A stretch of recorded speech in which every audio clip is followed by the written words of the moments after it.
today? Jack is right there. Um, I don't see him. You're having trouble seeing the Oh. men. You're having trouble seeing the men today. I can understand why. You can. Yeah. All right, transition to empathy, which is the topic we decided to talk about today. I'm excited about going there because, as you know, I'm hoping that we can develop a process that will enable us to analyze sociopolitical conflicts. You know, we're representative of some large groups, and it's we're so polarized in our field and in our country and in the world that we need a place to go to put our differences and tolerate them and try to find solutions to conflicts. And I like to think of it as analogous to the individual model, where people came in with internal conflicts and were able, during an analytic process, analyze and resolve them. And I'm hoping we can do something that will help us get there.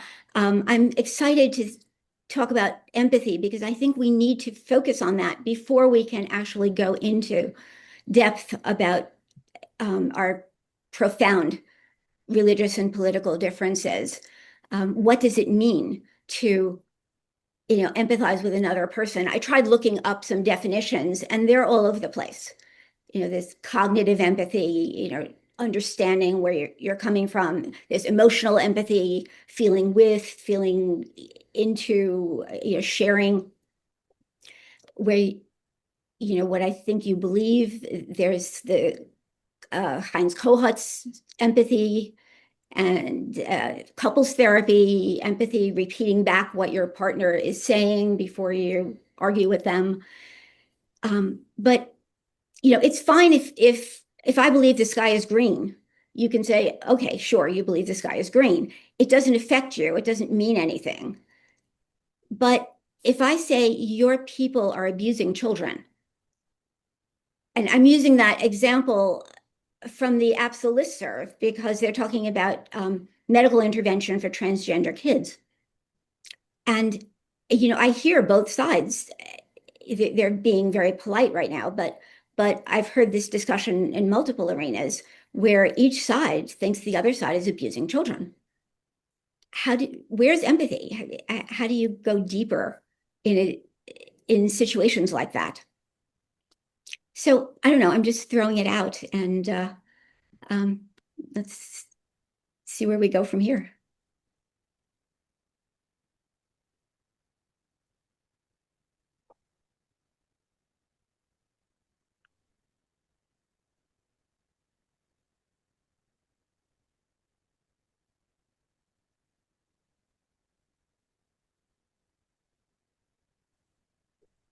Alice, I have a question. Are we talking about empathy in this circle? Empathy, with each other in this group? Or are we talking about empathy at large in the societal sphere? That's a good question. The way I think about it, and this will shift over time because I'm just, imagining hypothesis, is that we will come to represent certain elements of our large group. And so we'll be talking as individuals, but also as, I think my people believe this. And so if we can resolve it between and among ourselves, or open up new understandings about situations and conflicts, that we can transfer those insights into a larger group, maybe write about it or post about it. But are we talking about transferring empathy out there, or are we talking about employing empathy in our circle in order for us to address things and gain perhaps certain kinds of understandings and insights, which then can be transferred at large. I think it will proceed the way it proceeds. I think both. Well, I wonder if first it might be helpful for us to kind of, I don't know, kind of set some boundaries around empathy. I mean, maybe back to what you said, Alice, like what is empathy? Do we have a definition for it? I guess I wanted to say I appreciate, Jack, that you wrote about Joe Rigney in your email. I think he's got a very interesting take on empathy. And I don't know if any of you ended up listening to the podcast I linked or even anything else, Yes. that Joe Rigney has said.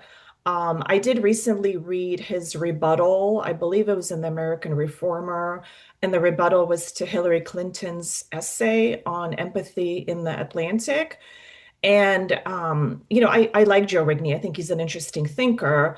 So one thing that stood out to me that I wonder, just kind of put it out into the group, and maybe we can see if we can go from here, right?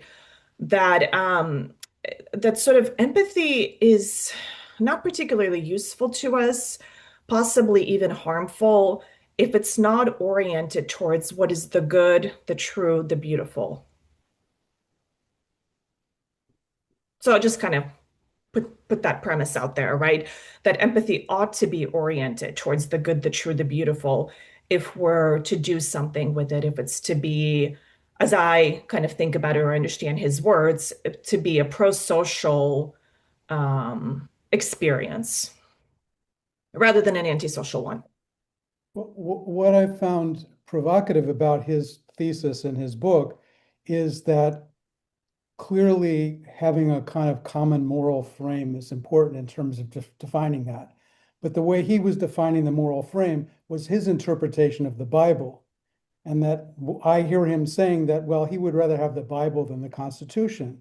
But when you think about the meaning of that, I mean, here we have, J.D. Vance contradicting the Pope, who shared a particular Bible version about welcoming in the stranger, and J.D. Vance had his own interpretation from the Bible that goes against that.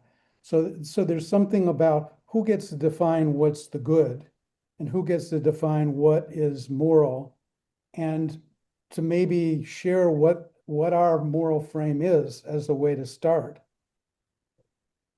Kind of like, what's the algorithm? I think it's hard because people have very different truths today. Mm-hmm. And, the idea of being after truth, well, that's already a minefield, because what's true to me may not be true to someone else. And I guess that is empathy in terms of understanding that people are coming from very different places. And people have a right to think what they want to think, but it's been so collapsed, and there's so much vitriol and hate that people can't actually have a point of view that is different from somebody else and have that be okay enough to talk about, to learn from, to grow from.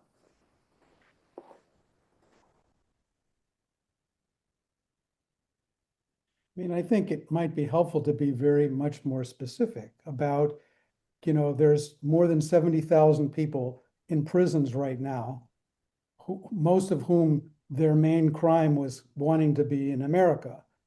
And they're being subjected to the most unbelievably dark circumstances. So how does one manage the question of, yes, we need to put boundaries. There's only so many people that we can help in this country. There's only so many people that we have the capacity. And so how do we deal with how that manifests right now? And people have a very different take on how they see the immigrant population, for example. And how do we hold both of those things? And I think both sides have tended to go to very opposite extremes. Either they don't deserve any empathy, or we have to be continuously empathetic to anybody who wants to come here. There's no middle ground to have a conversation. Yeah. And it seems in some ways the darkest forces have been mobilized in the absence of being able to have this conversation. Yeah.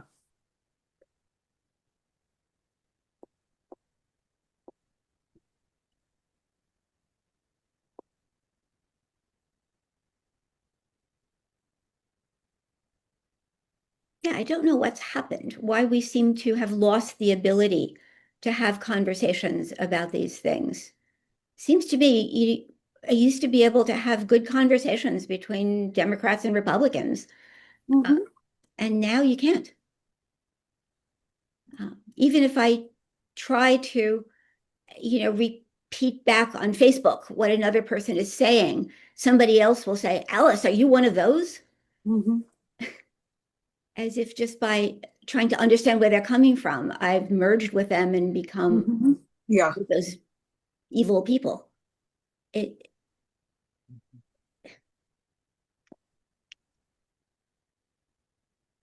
I think there's blame to go around. I mean, it's very easy and correct, I think, to place a lot of blame on the supporters of what's going on in this country right now, that they're making terrible errors. But there's blame to go around, in terms that the people who have the people who are supporting what's going on right now feel that their legitimate grievances were not listened to empathically or taken seriously.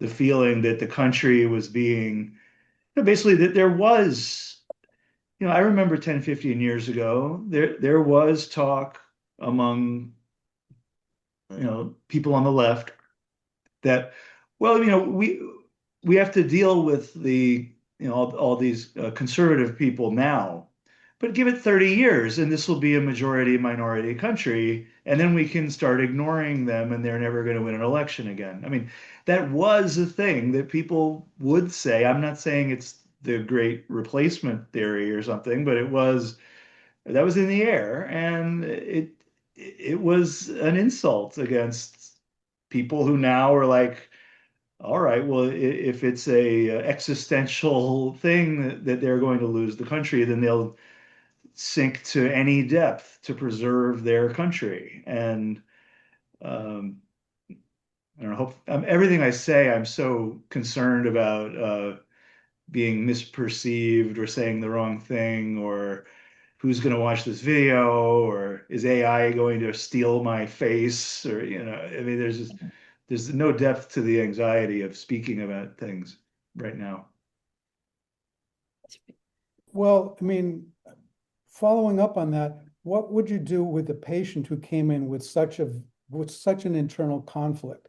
Like if we personalize this and say, each of us has struggles, internal struggles, and so how does one have that internal dialogue? I mean, I'm connecting this to you, Alice. It's sort of like, how do we use the psychoanalytic knowledge and the experience of working in a dyad with looking, is there a connection between the two? I guess that's what I'm asking. How do you deal with this level of a conflict within a patient whose internal reaction to one part of them is a repression or a kind of a loss of control? And is that helpful? I think of the way it's resolved, at least in the classic model, which seems to be going away, is in the transference. And which is why I'm hoping that we can develop sort of transferences to one another and the outside world. Cameron, I'm equally anxious about being watched. I've been doing this,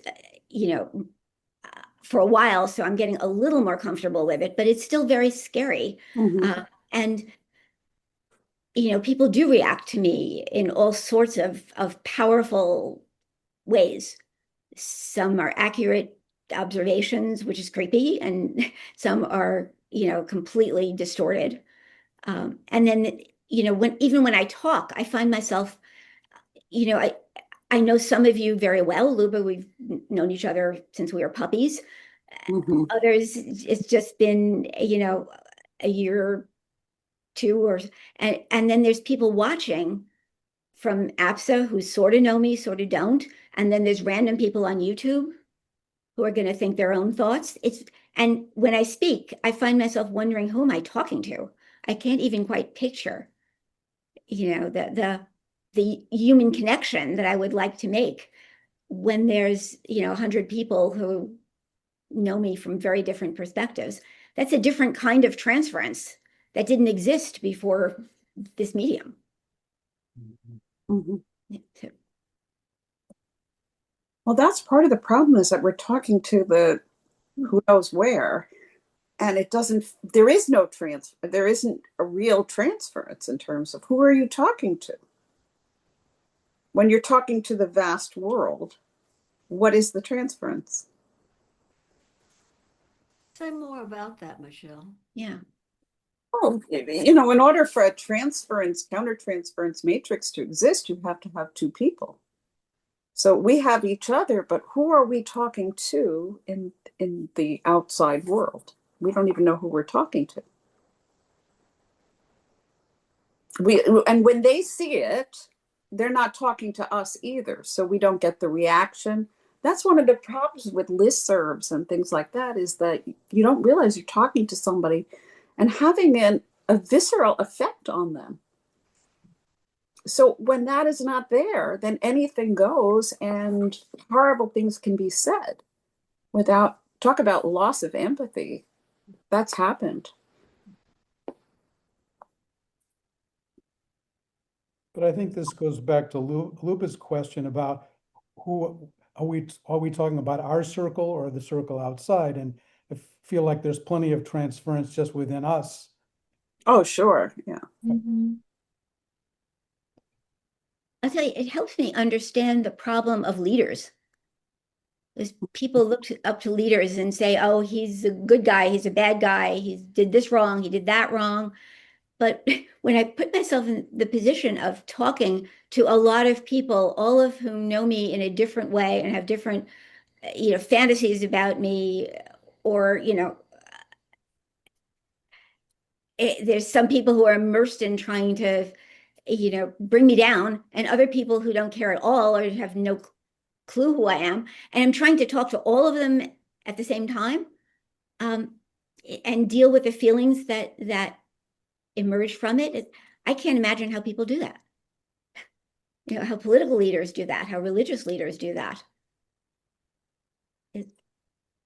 It's weird. It's very weird even to formulate a sentence when you're talking to everyone and no one at the same time. Mm-hmm. Dr. King said chaos or community. So how do we have community when it's everybody and nobody? I mean, that's not community. I want to get back to Michelle's comment about, how to be empathetic to what you don't know, somebody whom you don't know. How do you begin to do that? I mean, we know how to be empathetic to our patients because we get to know them. Mm-hmm. We get to know their lives, we get to know their realities, their experiences, which is, which that leads to the question of, is it possible, or what would need to be there, and is it at all possible to transpose it, to bring empathy outside of that situation? I mean, we kind of scale it up when we do family therapy or when we do psychological, consultations with organizations. But there too, I assume, I mean, I don't do that kind of work, but I think have some kind of sensitivity for it. I would think Jack knows more about it. You get to know the organization, you get to know its conditions, its place in the world, and its history, composition, what have you, so that it becomes possible to embrace it in such a way as to be able to empathize with it and kind of then know your whereabouts in that landscape. But if you don't have that, and that's what I mean about, when I was talking last time about history, it's at least something if you have knowledge of history, but it requires so much more than that. And yes, and the point about leaders, political leaders, I suppose they must have some kind of idea in their head about some kind of idea, empathetic idea based on what they think the community needs or the state needs or the population needs. And then, if it's a benevolent leader, then to provide that. If it's a malevolent leader, then, will manipulate accordingly. But that's a question for me about, is empathy possible, really? Is that a phenomenon that is actually employable to address the polarization out there? Well, I think the polarization goes beyond the leaders because now there's manipulation of all the leaders. The local congressman where I live that represents my community is being challenged by very, very radical progressive people. And there are so many forces beyond the surface that we don't have a clue about what's happening. We don't know so much. And I think when we don't know, we get very anxious and we get even more polarized. Mm-hmm. And there's a lot that we don't understand.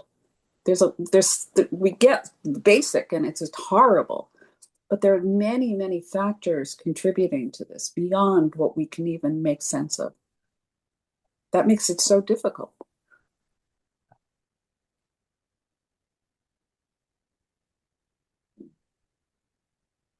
Yeah, I agree with Michelle. I mean, I think there are so many forces, kind of moving people and materials around. I mean, I think when we think about leaders, I don't think they're beholden to the people anymore. I think they're beholden to capital.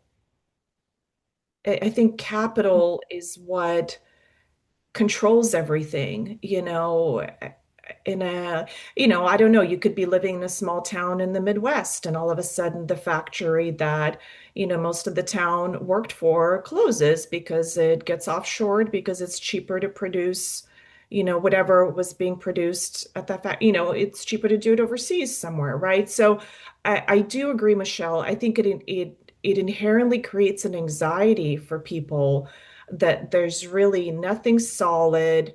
You can't really plan for the future very well. There's nothing that can really be relied upon.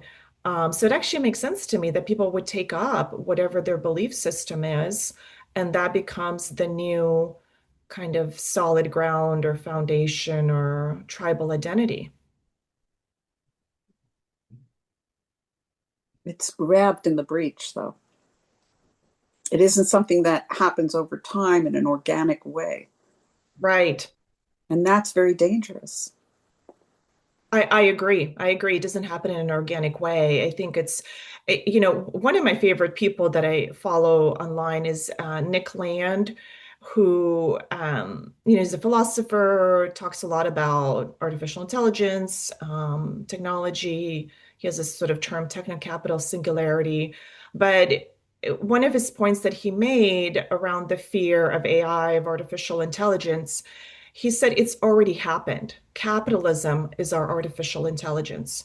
Capitalism already controls us and moves things around. We've already lost human control.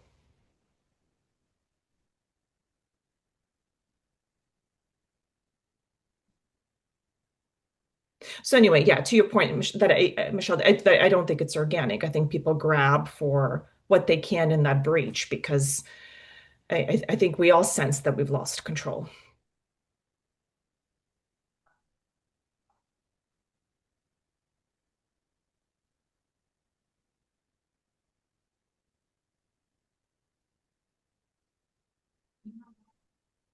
It makes me think that it would be potentially easier for people like us to resolve some of these problems because we don't have money interfering, at least not at the present moment.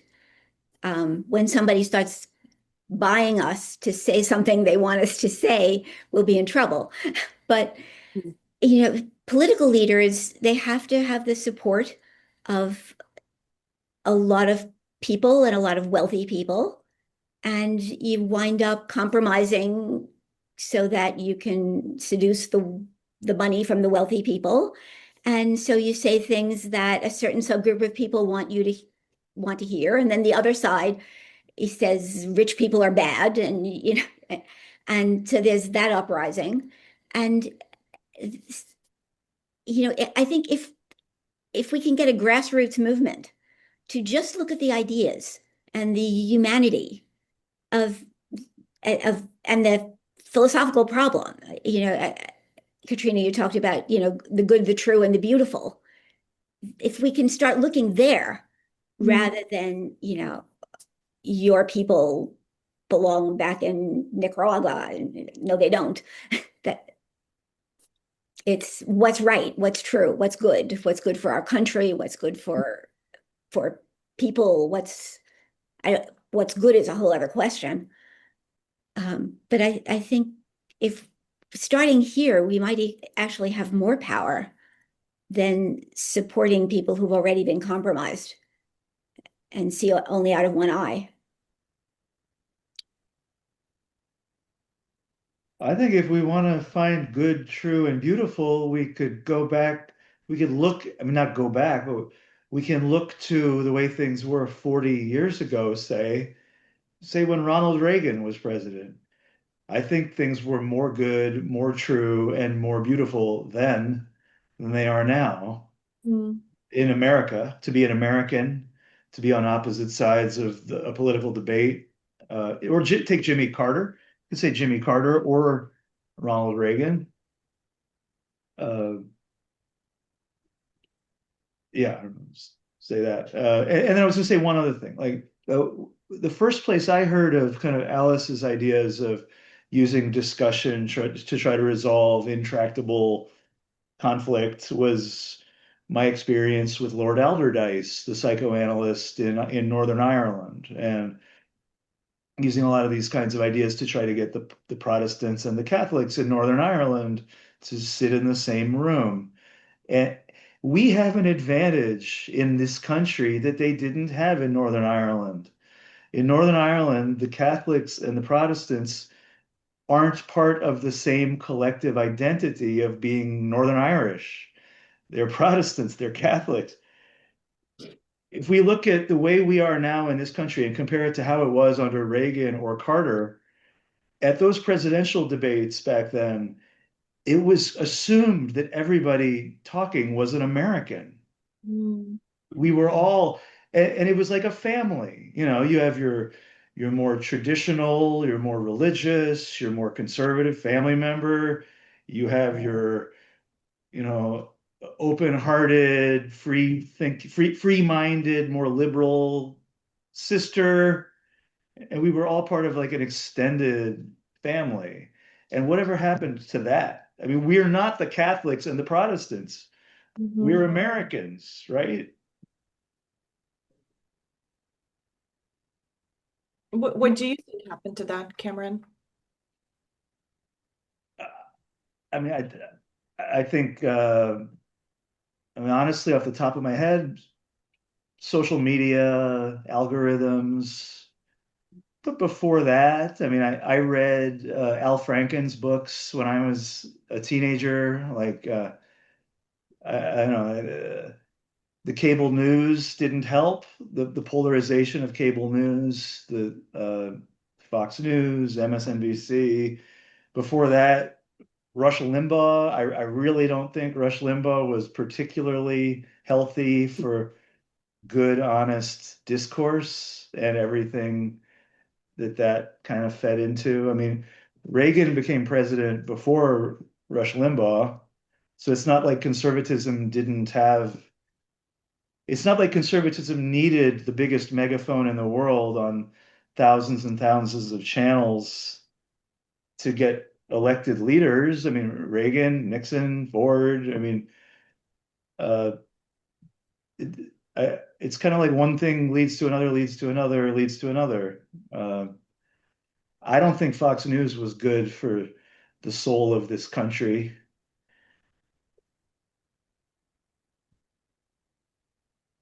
I mean, But then again, I was a liberal, so that's my perspective.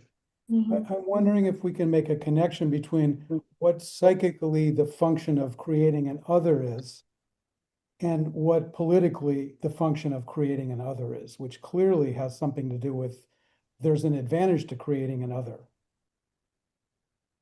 And that's what Limbaugh did. I mean, Right. Limbaugh was a huge othering. It wasn't a respectful debate. It was, we're real America and they're a bunch of terrible people. But there was there's an attractiveness to having another from both sides. So You can project all the stuff you don't like into the other. exactly, right. But that's the problem. People don't have the muscle to think anymore. Yeah. I mean, I have to say, part of this is so irrational. Like everything you're talking about, I agree with, but I can't help but wonder for the past 25 years that Qatar has influenced our educational system by pouring so much money into universities and secondary, primary schools. And so we have a whole generation that has been, I would say, brainwashed even. I mean, the way that people think is so different. And you can't have a conversation. You can't even have a conversation about tolerating different points of view. That should not be controversial, okay? Nobody is taking a side. And people can't tolerate that. That is mind-blowing. It's true. The teachers I work with are afraid to teach history and civics because they're going to say the wrong thing. And the kids are going to go home and tell their parents, and they're going to get in big trouble. It's true. Yeah. And so when you have a whole generation doing this, and now they're running the show, a lot of these people, a lot of these young staffers have grown up in this situation. Sure. And the kids are very depressed. I read an article that there's more psychosis in young people. It's we have to detoxify the emotional climate. And you're right, people don't do nuance. When I post on TikTok and I say something nuanced, it goes to very few people. When I say something potentially charged, I'll get 1,000 views and people arguing with me about what they think I said. But there's a crack. Tonight's the Super Bowl. Even Bad Bunnies, the Republicans are having an alternate halftime show because they're offended by Bad Bunny. Come on.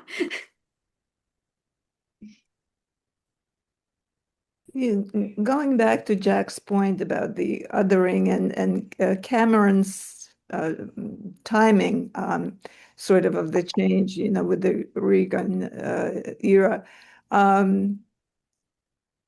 Perhaps something about the ending of the Cold War had to do with that.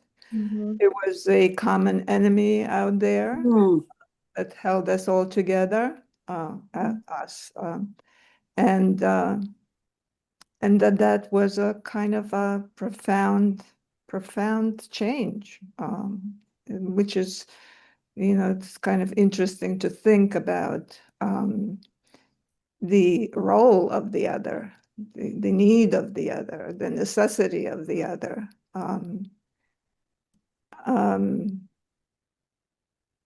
Or something about how sort of maybe about how the pie is divided, how the world pie is divided. And I mean, something about rivalry, something about the struggle for something. I'm not sure whether it's the good and beautiful. Maybe it's something that has to do with self-esteem or with supplies. It just, I was thinking about, I think about J.D. Vance and about the fact that here is a man who came from such a difficult uh, background in Kentucky, and such hardships, family hardships, childhood hardships, and you would think it would be somebody who would be capable of empathy towards others, and yet he is so vociferously um,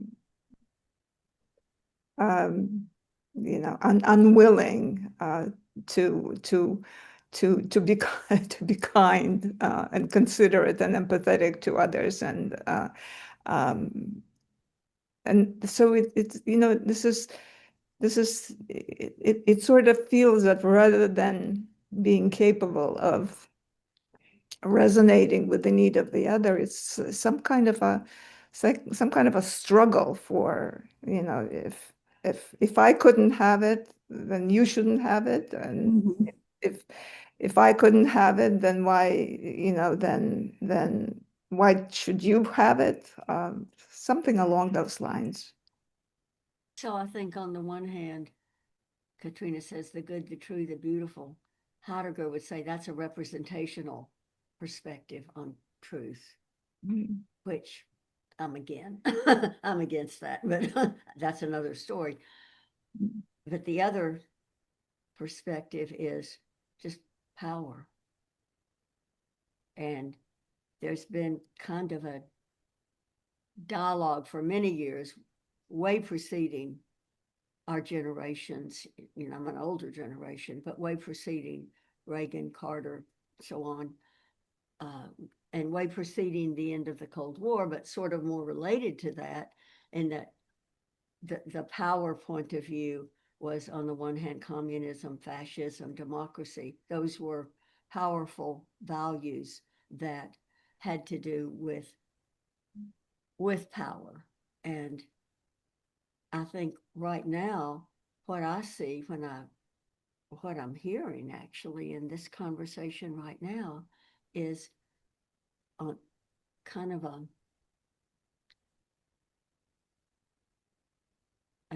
dialectic between looking for what's good and looking for what's powerful. Of course, Reverend Lawson, the uh, civil rights leader, said power can, it's not good or bad, it's how it's used. It's the ability to achieve a goal. But when we think of power, I think in this country, we kind of think about the power to get what I want, or the power to get what my group wants, power in that sense, which is a different view of power. It kind of puts power as one side of an argument rather than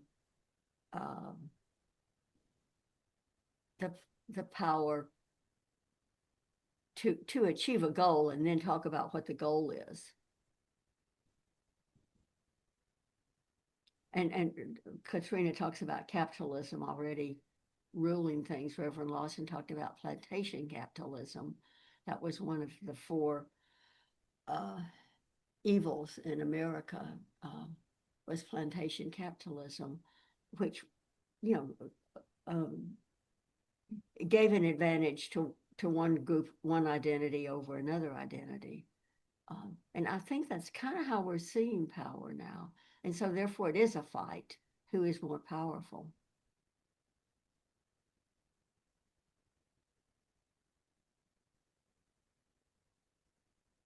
And how one gets influence. I mean, it's connected to that. Mhm. So when you say, Luba, gee, wouldn't J.D. Vance be sympathetic, empathetic? Because he had a rough time, wouldn't he care for the folks who had a rough time too? But on the other hand, he was offered an avenue to power. Many people take that.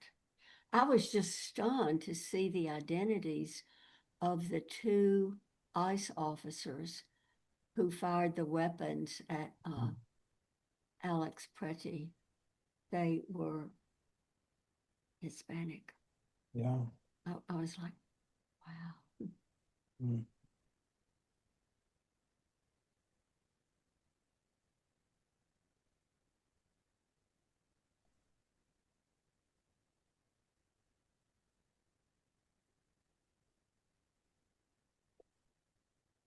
Well, I'm thinking about what Luba said, which I agree with entirely, that there has been something in the loss of a common enemy.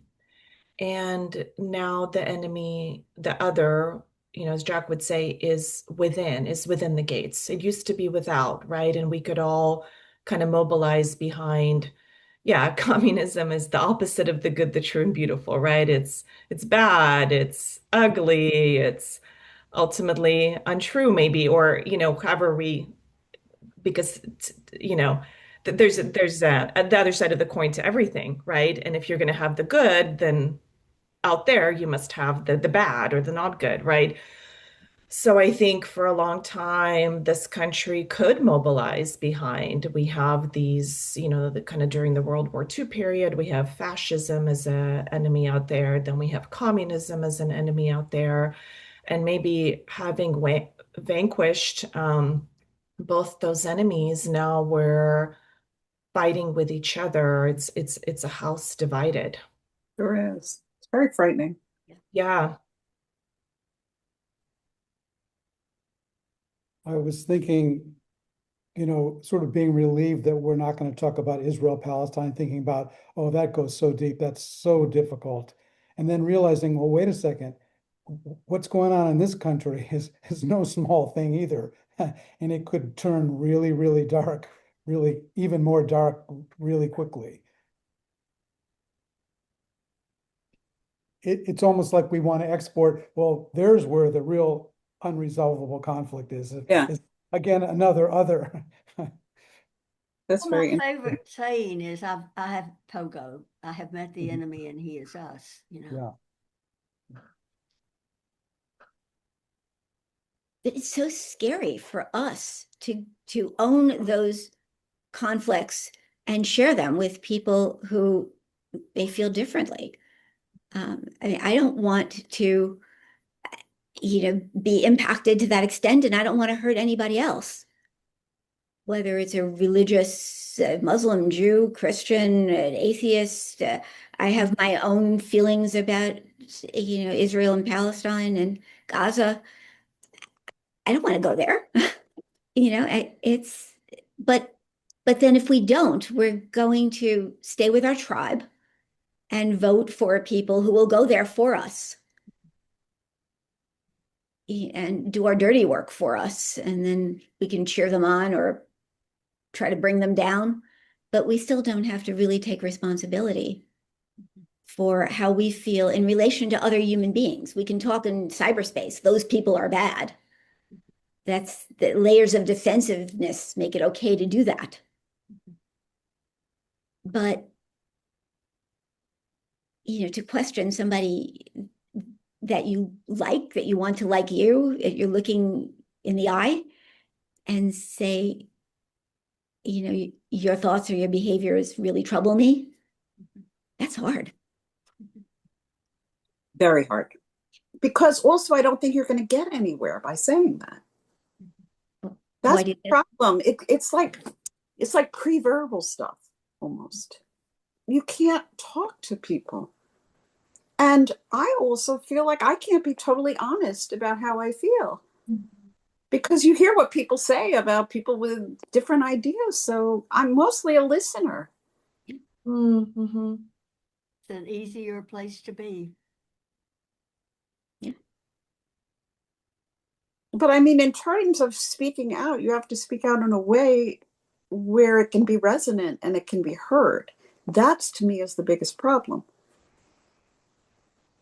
How is it going to be received?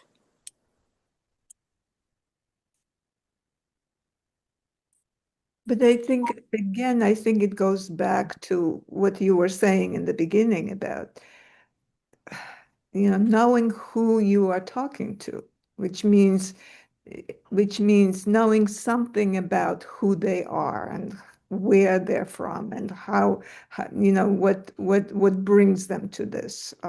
So understanding something more beyond. Uh, so. So, and I think that maybe our discussion is a bit about that, kind of trying to understand what kind of forces, uh, have been at work in order for us to have some kind of a way of understanding who the audience might be, Mhm. and, the different sections of the audience. So, as we're talking about, for example, about uh, the end of Cold War, uh, the period after the World War II also was a period of considerable um, economic expansion in the United States. That was the sort of the golden economic time, was it? Was it not? So Mhm. so it also it is that, and the fact that something happened to that as well. So which is kind of going back to the idea of if there is a sense of something is being taken away from you or you don't have enough of, and somebody else has more of that, that's a recipe for and then power becomes something that is meaningful in terms of that. Then if you can have power, then you can either actually grab something, or at least you could feel that, you could feel powerful. So that is something in its own right. So, something about that, something, what happened in this country, in terms of, I think mostly kind of economical forces. You think about, uh, so the United States had, hegemony economically after World War II, but then the rest of the world was kind of beginning to, sort of claim something for themselves. And Mhm. within our society, right, as well, there was affirmative action. So the blacks were gaining access to some of the resources that they had not had before, the voting rights, and all of those kinds of things. And so some kind of movement, I think, economical movement in terms of then what could one claim for oneself, and what one's group, sort of social group, could claim for themselves, and what somebody gained and somebody lost, or at least felt that they lost as a result of that.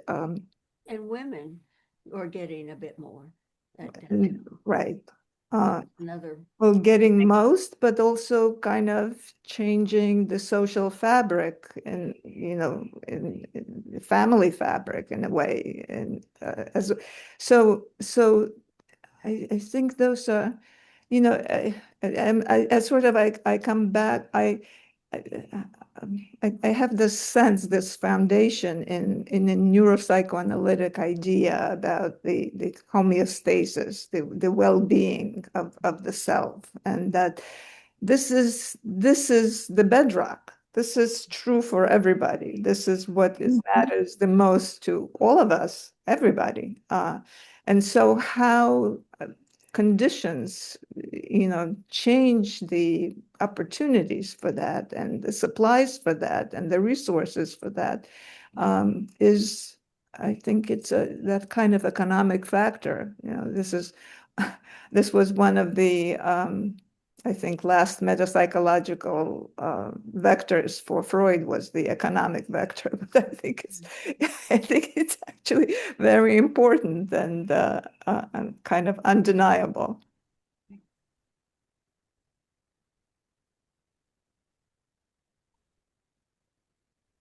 So, and if that is so, then I think it can maybe offer a way to claim empathy for, for psychoanalysts like us, because of that kind of understanding and that kind of an approach, then to people based on that basic level, so that we don't get as lost in the weeds of different ideologies and things, but something a lot more basic.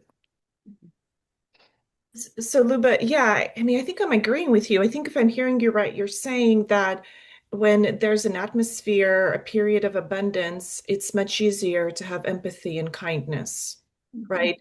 Which was sort of the post-World War II world and consensus. And maybe it's much easier to say, yeah, give us your wretched, you're tired, you're poor, right? There's plenty here. There's a feeling of abundance. But now, a lot of that it has diminished or is diminishing.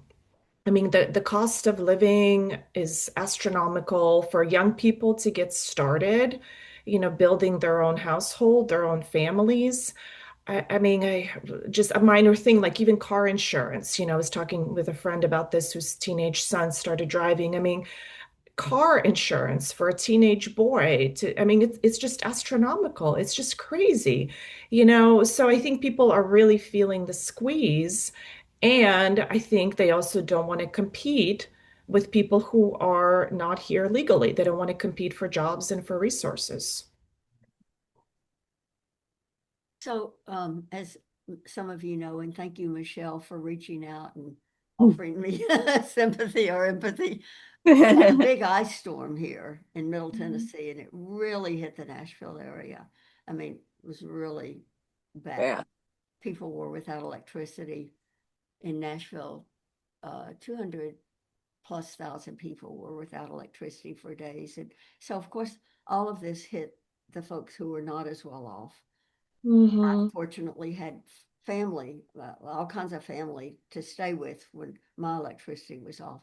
Many people stayed in their cold apartments with no electricity for up to 7 days, and some for longer than that, but mostly folks up to 7 days, and then most of it was taken care of. I work with a group that reaches out to the folks, some mutual aid group reaches out to the folks who are in trouble. And there were a whole lot of political things going on. Minneapolis was going on around that same time and other things. But what happened here in Nashville just blew my mind. There was an outreach to the folks who were, trapped in cold apartments, who didn't have blankets, who were afraid to go out to look for food and so on. It was an incredible outreach. I mean, just amazing. We have an Amazon wish list in our group, and we went from receiving, a handful of packages to the person to whom they're delivered to a truck full of packages. Wonderful. Days and days. And I thought, this is amazing. This was a kind of, it was an invisible symbol to most people, an invisible signal, because only if you knew what was coming to that front porch did you realize what was happening. It wasn't visible to most people, but there was a kind of heartfelt response that just was amazing. It was very touching. It was very moving, and it didn't reach that level of, let's talk about truth, goodness, etc. It was an action. It was a response.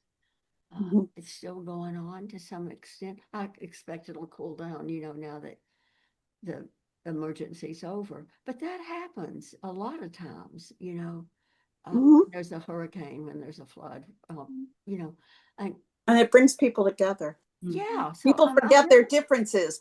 I'm sure people Yeah. weren't, I mean, maybe they were, but yeah, so people were I'd helped love to by other explore people. that What? more. I would just love to explore that more, Michelle. Go on. Well, I don't know. I mean, we are so polarized by now, but let's say you're all in an emergency and you don't have heat, Yeah.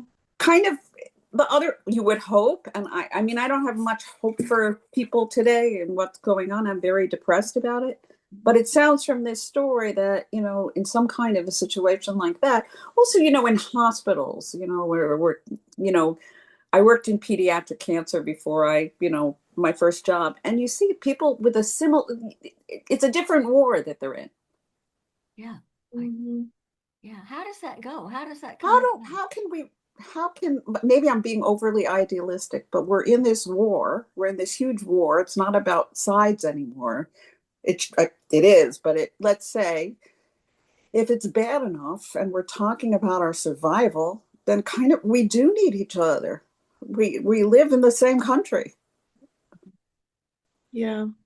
And yet it hasn't gotten that bad enough for people to realize that. And I am fearful of civil war. It just seems to get, every conversation we have, it gets worse and worse. Mm-hmm. We meet over months or something and the situation just gets so terrible.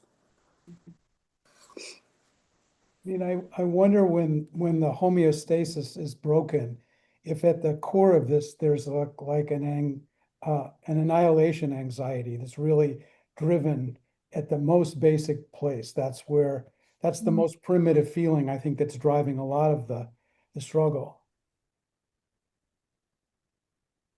And in a collective way, which is very real in terms of planetary at all levels. But I think people at all levels of this struggle right now feel that very deeply. Mm-hmm. But they can't talk about it. Right. And in the presence of that anxiety, just like in the presence of trauma, it's really difficult to have a conversation. Absolutely. This is Exactly. below the level of conversation for sure. I mean, I just had this fantasy about like, how would you have a conversation with JD Vance to get him to connect to his own vulnerability, which is clearly there at some point. I mean, he used to call Trump and the next Hitler, and now in terms of his own, if you look at perhaps a vulnerability that's causing him to want so much power, it's a defense against that vulnerability, which increasingly it's impossible for any leader to show any level of vulnerability. I think in a way, Trump actually does represent us in the sense that our center isn't holding. We elected someone who has that kind of fragmentation anxiety, and it trickles down to all of us, but it rose up from all of us. And it makes me think of Jack Drescher wrote an article on the APSA. Jack, yeah, about psychoanalysis is marginalized because it lacks a center, that we're losing our center too, our field. And yeah, why is that happening? It seems to parallel what's happening in our country, that we so quickly, attack each other for, socio-political differences. And what bothers me is when somebody says, I run these groups, these chronic pain groups, and when somebody says, and we all feel this way, and I just don't, no, we don't all feel this way. What is your assumption? And I have worked very hard in these groups not to make it political, because it's so many different people and we have enough to worry about. This one person has to, at the end of every conversation, say something provocative, about like Nazis, and it's uncomfortable for me. It's really, and it's at the very end, I don't even know what to say. But this assumption that everyone thinks the way you do is so dangerous. I mean, it cuts to the core of a self or individuality or who you are inside. So Heidegger, maybe I've said this before, I'm a huge fangirl of later Heidegger, not early Heidegger. And he says before truth, words, representation, there has to be presence, and before presence, perception. Well, with presence, perception. There has to be presence, and with presence, perception. And I think proximity, we're all in proximity. Okay, it's Zoom proximity, but still it's proximity, Mm-hmm. And that makes a huge difference to me. Last night I was at a group meeting that probably would not be a group meeting some of the members of this group would want to be at or be happy that I was at, But there I was in proximity with another group of people, and I was able to feel a whole lot of empathy with what was being felt. Now here I am, I'm in proximity with you guys, and I'm really able to feel a whole lot of other stuff that's really interesting to me and really good, and I think really beautiful and really in truth. but the proximity, the presence, and my being able to see it in the moment. I'm a big fan of Will Campbell, who was this Baptist preacher down here in the South in the civil rights era, and he worked with civil rights groups, and he also worked with the Klan. And one of the things he did was, he worked with both groups. And one time he went to a courtroom where a bunch of Klansmen were being tried for crimes against some civil rights workers. And he first went over to the defense desk, which is where the Klans folks were, and greeted them and sat down, talked with them for a little bit. Then he went over and sat with the civil rights people who he was supporting in the trial. But that's the kind of thing he did. He was in proximity with both. I don't know how to do that. It's hard now. I think it takes a really special person to do that, Lynn. I think most people aren't like that. We do very much need people like that, like Will Campbell, but I think it takes a very unique, very, very special person to be able to do that.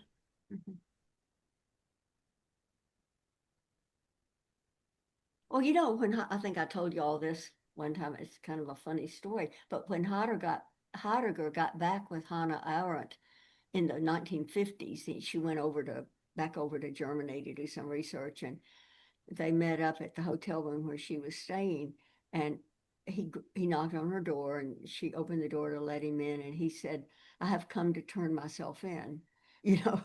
That was a moment. That was something. Make me want to do some of those readings. I've got the book, but I haven't been able to read it. I read part of it, and I got so emotionally torn up about it, I put it down, and I haven't picked it back up. It's the letters that they exchanged all of their lives Wow. up to the end of their lives. I'm trying to imagine what meeting you were at, Lynn. I'm happy to tell you if you want me to, but I don't have Well, to. you sort of introduced us to the idea, so you have to tell us. Okay. But a little louder. Oh, okay. Well, it was a meeting of a group of friends. The son of one of the couples has been a long-term professional humanitarian worker in Gaza and the West Bank and Sudan and other places. And they had been over there to spend the holidays with him, the whole family, and then came back to kind of report to us what, what they saw. One family member talked about how she saw surveillance everywhere, everywhere. And what an impact that had on her. And another family member gave a really good description of the walls of separation and the impact that had on him in the Palestinian Israeli separation. And then I had invited as a guest a friend of mine who's an expert in Middle East affairs, and she comes from a background of Palestinian Syrian parentage and has seen the worst of the worst. And so it was that kind of group. So it was a group that was very much empathic and sympathetic to the Palestinian situation. And at the same time, many of them are Christians who are very sympathetic to the Jewish perspective. And so it was sort of an interesting group. So, But it sounds like it wasn't all one way. So that's what makes it interesting. yeah, right. Yeah. Yeah. That's unusual today. Yeah. I was thinking how if you look at psychoanalysts, I don't know, 85%. I shouldn't play with percentages, but a huge percentage probably votes Democrat and is more liberal. And I think we notice from the listservs and the debates over elections and things that it tends to be an attitude of what's wrong with those people that they aren't more like us, that they don't see the way we think. We have the right frame of values. They don't. What's the matter with them? And if we could shift that frame more to, like Israelis and Palestinians, or like Catholics and Protestants, we're all human. What is it that makes it so hard for us to find common humanity with each other? And that's the problem. And I think a lot of it is the media culture, the algorithms, the misinformation. I was thinking follow the money. Like, where is the money in this country? All the money is in difference and in pitting us all against each other. Oh. We all have common goals. I mean, the goals of a person living in a small town in Tennessee where everybody's conservative, and the goals of somebody here in Baltimore who's trying to find an affordable place to live, we're not that different, really. No. Right. But then it's always us good liberal psychoanalysts and all those conservative people who vote against human rights and are not even worth really considering their psychology or their values or anything, because they're so different. And we're the psychoanalysts. Like, we're the ones. That's what gets me, is sort of a sense of how could we as a scientific psychological fields bake into the base equation of what we do that so many people we're not even gonna factor. I think it's a misdiagnosis of whatever the problem is. Well, if I may take a stab at it, Cameron, I think it's fundamentally a class divide.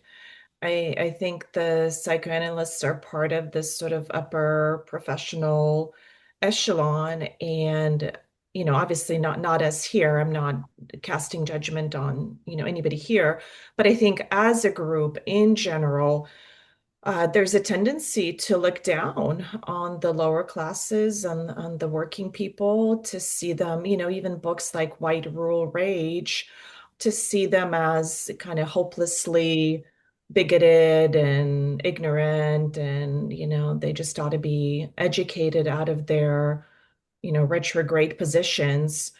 But I've been thinking about this more and more, kind of in reference to what Lynn said, that when there is a real emergency in the physical world, the electric lines are down the ambulance needs to come to attend to elderly people who are freezing.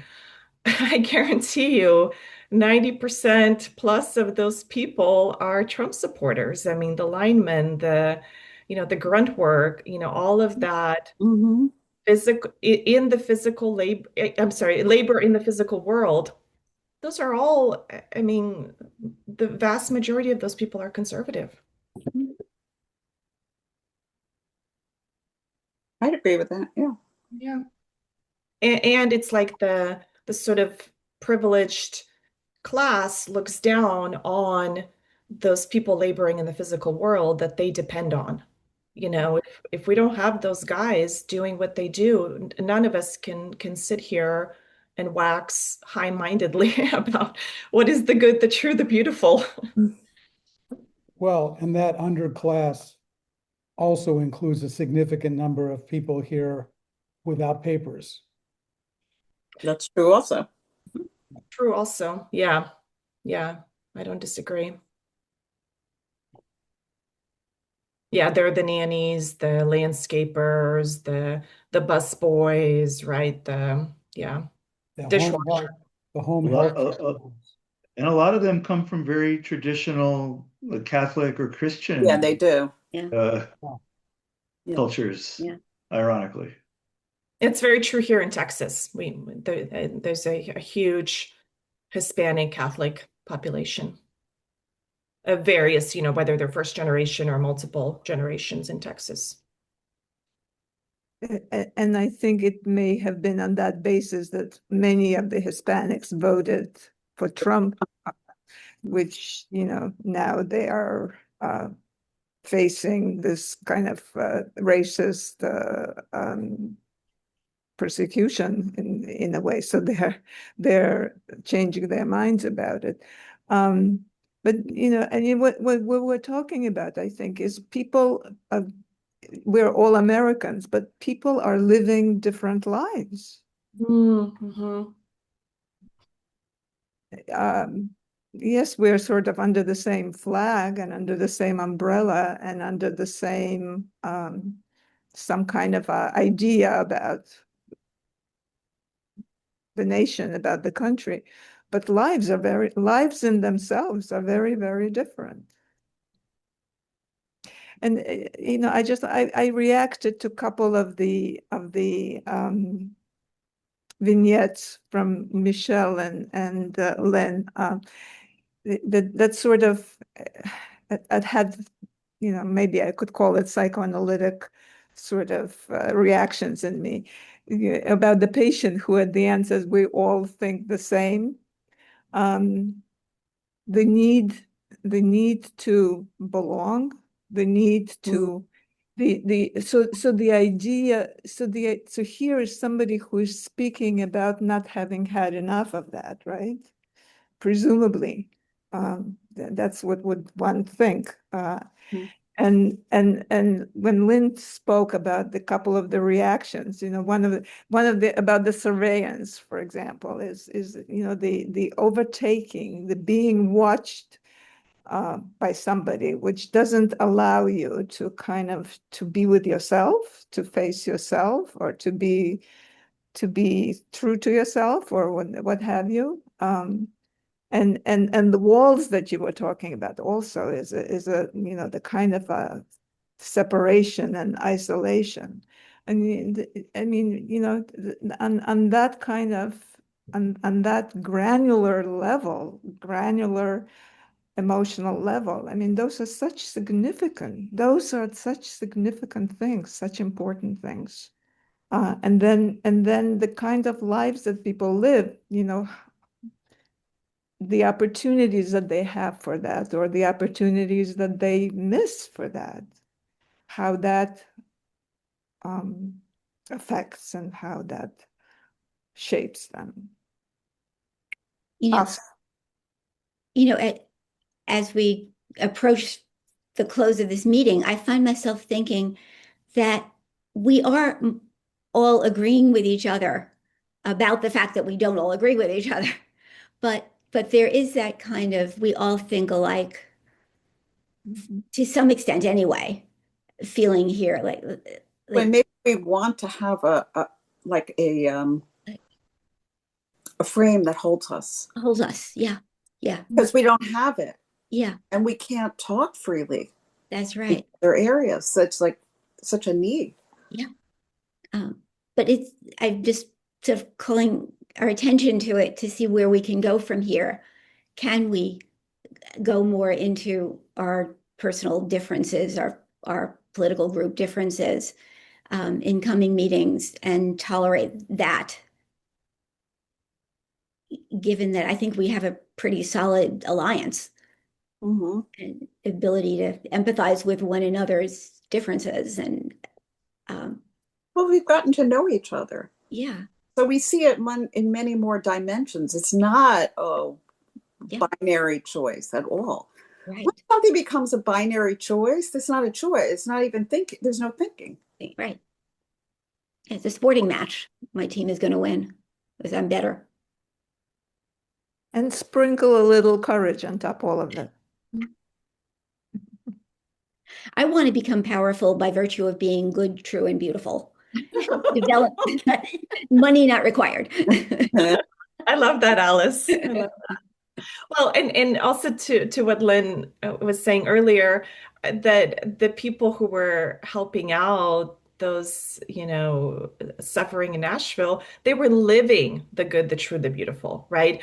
I mean, I think that there's like we can talk about what that is, but I think if we're not living it, it's sort of like, what's the point? What's the point of talking about what the good, the true, the beautiful is? I think ultimately the goal should be to live it, to try to live it as much as possible.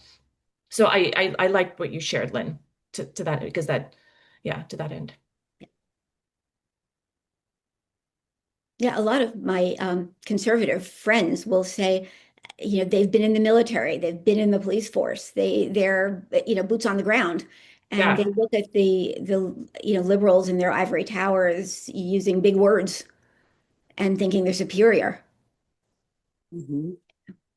Yeah, exactly. Boots on the ground. That's a really good way to put it. That's what I was trying to say or get across too. And also I'm really interested in what you said, Luba, that I think everybody just kind of lives in a different America, where, it's sort of, we have this nominal kind of flag, under the umbrella of the American flag, but people live such different lives. I saw this kind of tidbit online that, um, a lot of middle class kind of professional class people, they can go their whole lives without encountering somebody who's, say, 80 IQ, and what that means for their life and what kinds of decisions they make, simply because they've got less intelligence, or lower intelligence, fewer opportunities, lower self-control, right? And so then, speaking of being in their ivory tower, they can espouse things like, decriminalize drugs, right?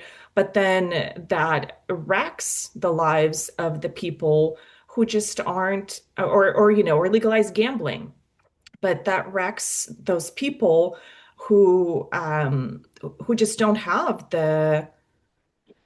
ultimately the self-control, the foresight, to be able to manage their behavior around kind of fundamentally addictive technologies.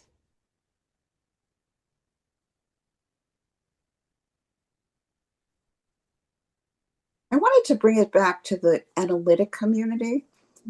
How can we help the analytic community talk to each other? Because we're here representing the analytic community, and we were talking on more general things. But one of the things that I have come across is that we cannot talk across difference. It's crazy. I mean, that's exactly what we're supposed to do to, be able to understand multiple perspectives, which is what we've been able to do here.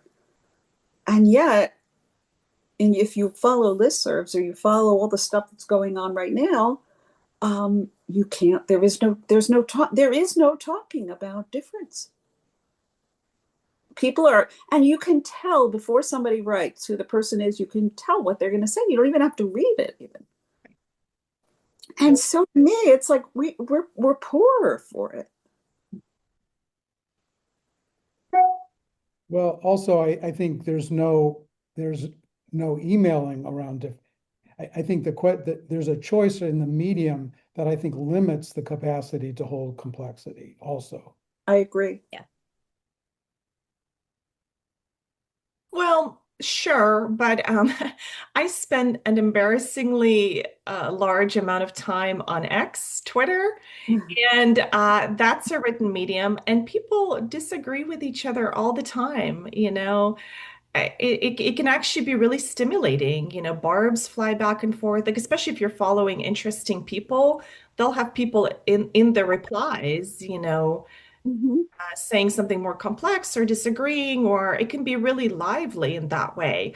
So I don't know. I don't see why the listserv can't be more like that. You know, I had the thought, Katrina, when you were talking about the way in which capital is ruling everything, I'm wondering what commercials there will be in our YouTube posting. I mean, I haven't thought about that. Like, who would choose to advertise along with it? No. Yeah. What's your prediction? I'm hoping cat commercials. I'm with you, Lynn. I'm with you. Yeah, I was talking. I was talking about this last night with someone though. Like on my YouTube, I don't think the ads are primarily tied to what the video is. I think the ads are tied to who I am. Like I think they choose the ad to fit the individual more so than what the video itself is. I say I had no idea about any of this. Good. I'll have to now pay attention to that. Yeah. Yeah, they really want me to try like jujitsu walking in order to get Yeah. extremely Me jacked too. up. Yeah. Yeah. The Tai Chi in a chair in 6 That's what weeks, it is, Tai I'm gonna Chi. be all buffed. Yeah. So we have that in common. They somehow they've decided you and I, Cameron, have something in common All right. other than just our gender. Uh-huh. Do you think we can go deeper next time? Is there a political or religious or other kind of theme that we could, you know, safely discuss to see if that division starts to arise and where we can take it? Or is it still too charged? Safely. Safe enough. Yeah, I agree. Well, Alice, I mean, what spurred some of this and what you brought up was that email about gender interventions and the ongoing disagreement there. Yeah. Okay. I'd be willing to go there. Yeah, I could go there. sure. Yeah, it's close to home, but it's not so close Right. that it's going to, you know, have too much of a profound personal impact on somebody who might feel ganged up on. Or I also liked your idea of having a conversation. I mean, I guess probably not here in this group, but with people on both sides of that issue. Yeah. Not anybody's taking you on it, but yeah, nobody yet, but I just plant the I seed. don't bet that I would find it surprising if the conservative side would actually agree to be on such a group. Yeah. It's so hard. I mean, because you hear about, like, you have a more conservative point of view, what people say about you. So you don't want to say anything. There's Public. something, I mean, there's something embedded in the idea of like a non-binary conversation or like it's sort of how one sees the nature of the psyche as a binary or not, and can you have that conversation? Right. That the complexity of the conversation, I think, is what is so frightening and difficult. Yes. Mm-hmm.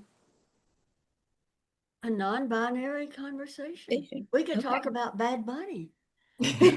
You know, I mean, we instead of going to the trans conversation, is there a point not that far that people that Michelle, for example, conservative folks might feel more comfortable talking about? I can talk about the trans issue fine. I have no problem talking about the Okay. trans issue. The part of the trans issue that bothers me the most is that people can't talk about it. Oh, okay. That's what, no, I think it's a very complicated emerging field. Yeah. And so we should be learning as we go, and except the dogma is such that we don't have the opportunity to do that. Yeah. That's my problem with it. It isn't about taking a side either way. Well, But that, I have the same problem with it as you do, Michelle, although I think my opinion of it might be different than yours. I have the exact same immediate sense that the way it's talked about isn't really right or satisfying intellectually or psychoanalytically. Well, it's become a proxy for politics beyond that as well. which is terrible for vulnerable people.